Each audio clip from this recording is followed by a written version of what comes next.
Howdy, howdy, y'all. Eric here, Driveline, World's Okay, steering wheel holder.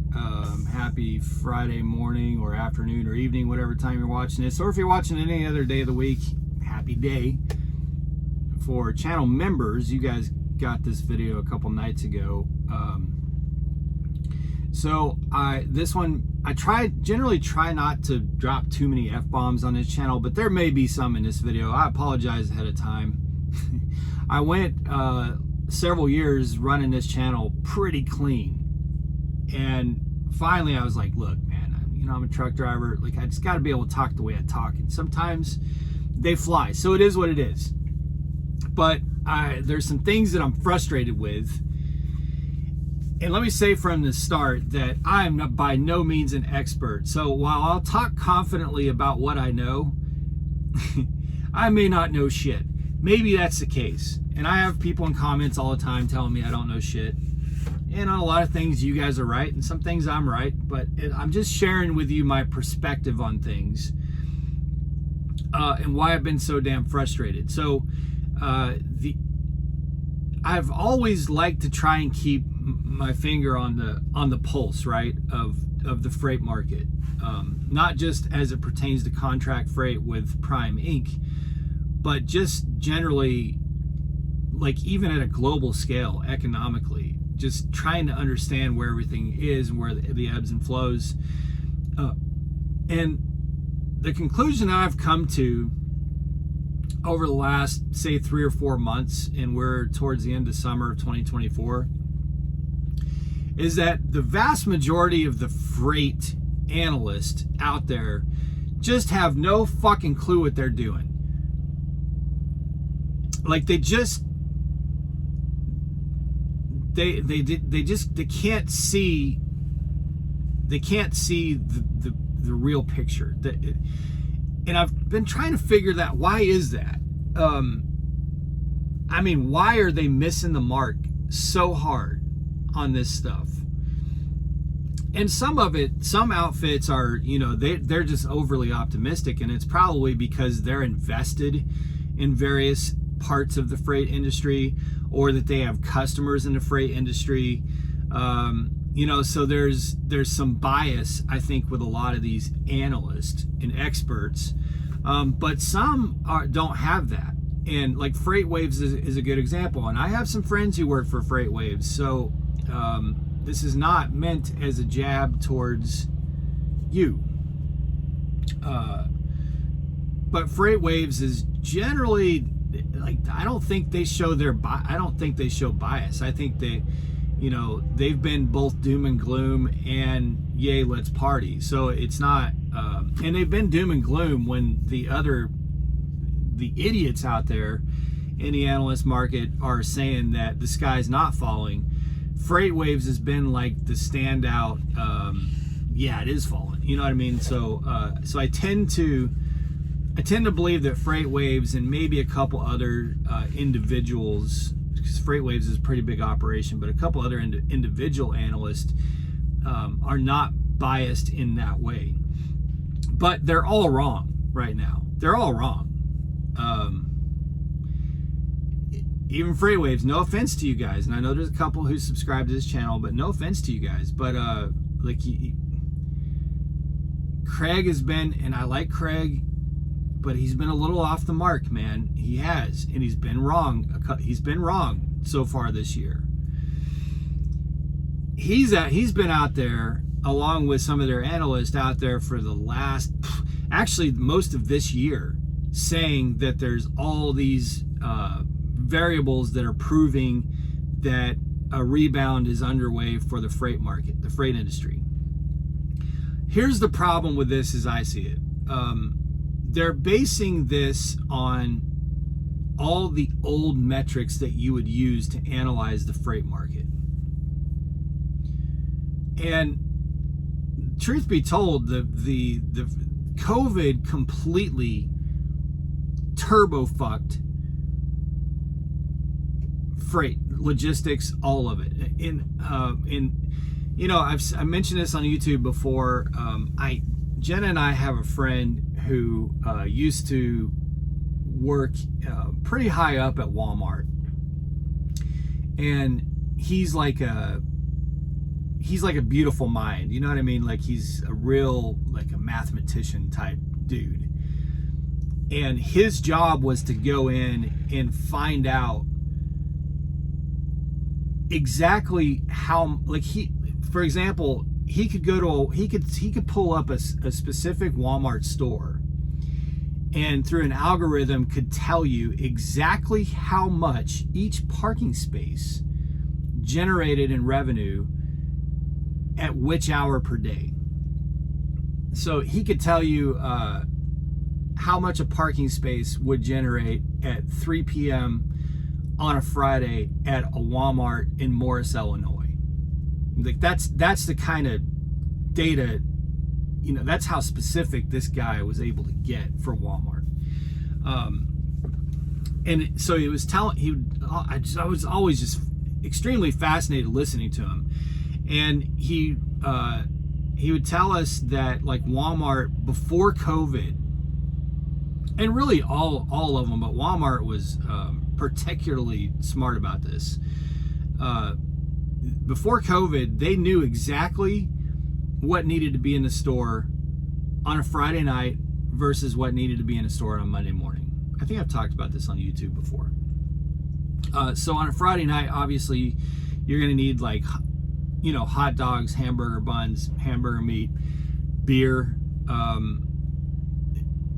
versus on a Monday morning, you would need, like, salads, things that people can take to lunch or send with their kids, or, you know, pack for work, that kind of thing. You know, I mean, I'm just trying to throw out some examples, like, but they knew exactly what they needed to have at exact times of exact days, and they predictively planned their entire logistics network for that.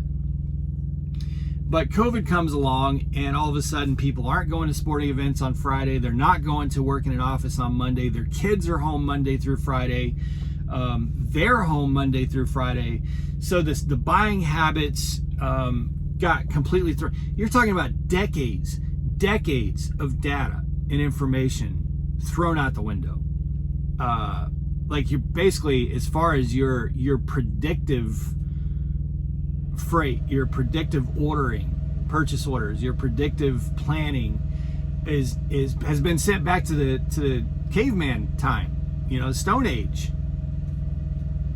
And so we go through COVID, and the logistics of all these grocery, you know, all these companies becomes reactive, not predictive. So during COVID and right after COVID, it becomes, oh shit, this store is completely out of shredded cheese, Colby Jack shredded cheese. Crap, we got to get this figured out. You know, send a bunch of trucks out to Salt Lake City or Utah and get some shredded cheese sent to the Cheyenne, DC. It's just panic, right? It's very reactive. And that's why for a while after COVID, you would go into a grocery store and it would be like, why are they out of peanut butter? But then 3 days later, they've got too much peanut butter, and now they're out of bread. You know what I mean? Like, so it was very much this reactive. And I don't think that, while also during that time, you've got all these companies piling into trucking because there's so much money because of that chaos. There's so much money in trucking that you have just the capacity, the number of trucks just, like, you know, explodes. And everybody has extra money, and there's all this COVID money coming out, you know. And so now we're in this situation where it's kind of trying to normalize, but it's very abnormal. Like, just the whole machine is not operating normally. There's way too many trucks, not enough volume. The volume's weird. They're things that we used to buy a lot of, we're not buying a lot of now. Things that we used to not buy a lot of, we're buying a lot of now. And it just, the whole thing is just really weird right now. You can't use the old model of trying to analyze logistics and freight in the current scenario. And not only that, but they're like, okay, here's an example. So I just delivered brake parts brake components. And these brake components came out of Mexico. You know, like brake pads, brake chambers, things like that. So I get to this receiver in the Midwest, and I walked into the warehouse to try to find, because I was there early in the morning. I went and tried to find somebody to say, hey, you guys want to unload this truck? Man, this warehouse was busting at the seams. Floor to ceiling, wall to wall, as far as the eye could see, of pallets of the exact same thing that I just brought. And none of it was moving out. So I asked the dude, I'm like, holy shit, bro, is this all what I have in my trailer? He goes, yeah. I said, it's all from Mexico? He goes, yep. And I was like, this seems like a lot of freight sitting in your warehouse right now. And he goes, yeah, man, we're just trying to stock up right now. We've got good pricing on it. We don't know if there's tariffs coming in the future. We don't know what's going to happen with the election. So we're just stockpiling the shit out of it. That's what he said. Okay, so now you have these analysts out there that are going, oh my God, there's so much inventory being imported, and containers are like, we're importing all these containers. This is a sign the economy's doing great. Really. Because according to what I just saw, they ain't selling more brake parts. They're just stockpiling it. Does that mean that the economy is booming? Hell no. In fact, it means to me that a lot of manufacturers and customers and sellers and buyers are a little bit panicked and freaked out that they don't know what the future is going to hold. And so they're trying to just prepare for it as best as they can. That in no way means the economy is booming. So you'll see these freight and logistics analysts say, oh, you know, it's all this container, we're seeing increased orders of containers and increased ships, and rates are going up for containers to be shipped. It must be that the economy is booming and freight is about to experience a surge towards the up. And by the way, they've been saying that since January. In January, they were saying, okay, we expect to see, you know, some bouncing back coming into the freight industry, especially trucking, over the next quarter. Didn't happen. Then, oh, yeah, the next quarter, yeah, we expect to see this and this and this. Didn't happen. And now they're saying it again. Now they're pointing to all these imports and all these containers, and oh, you know, it's going to be an amazing holiday season. We're going to start to see everything's trending upwards. We are so back. That's what they say. And it's like, man, that does not reflect reality out here.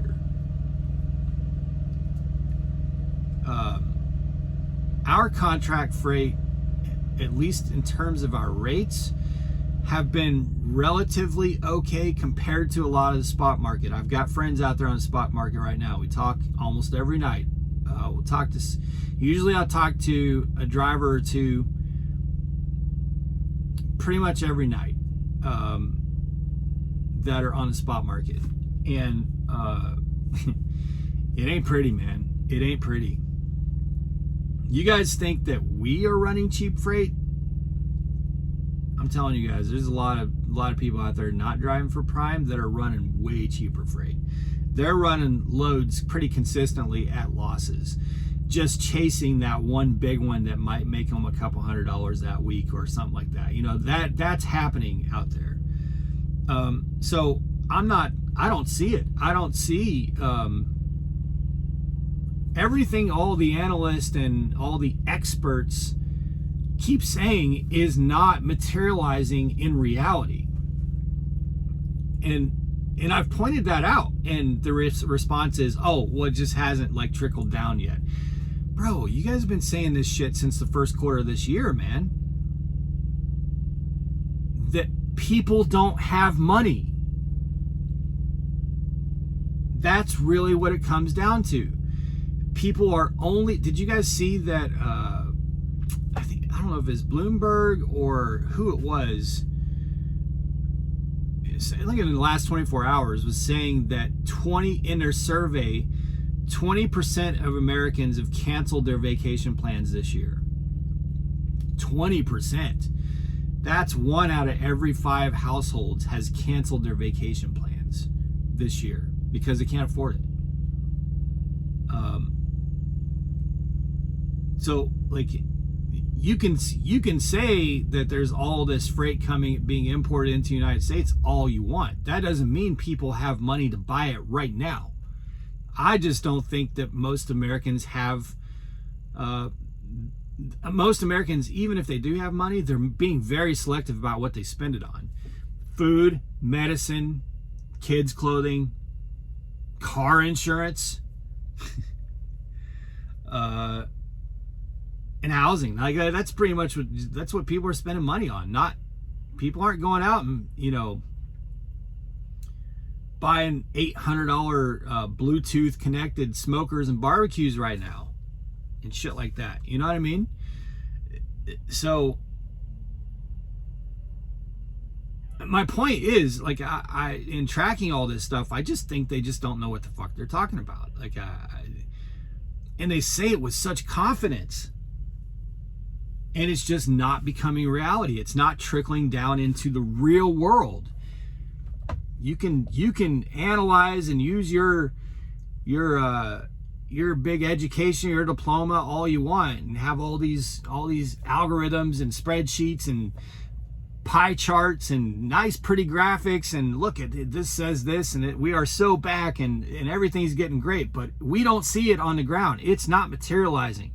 The shit you said in January didn't happen in March, and the shit you said in March didn't happen in June, and the shit you said would happen in June it's August, still hasn't happened. So, like, the economy's not good, man. It's not good. It's not good.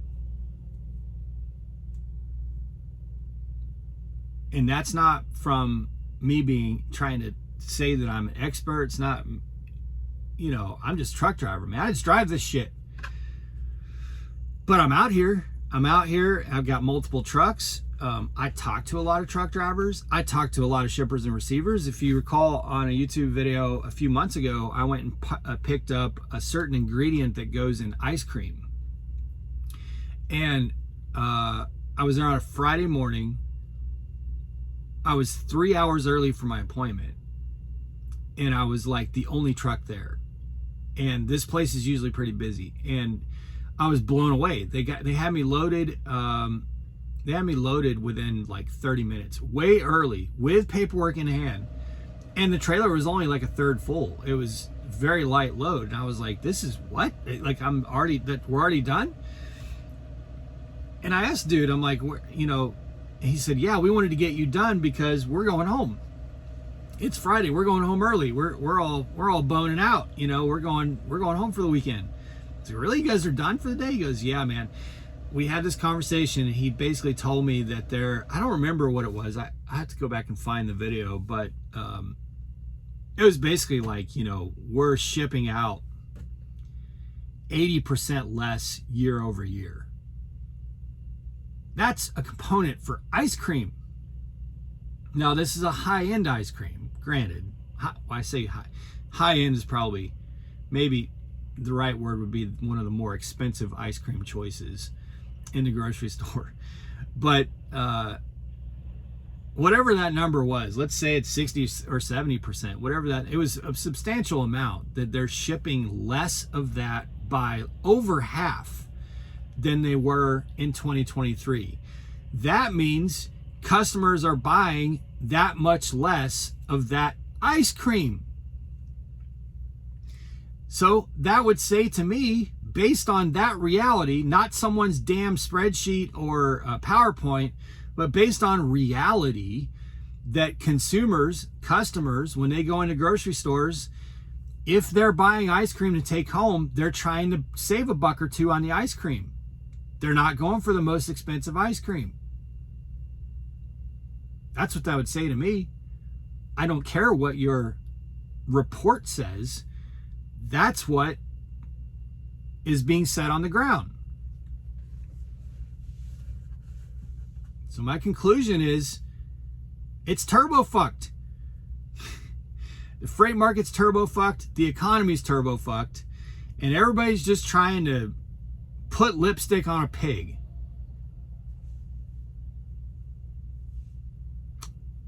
So, yeah.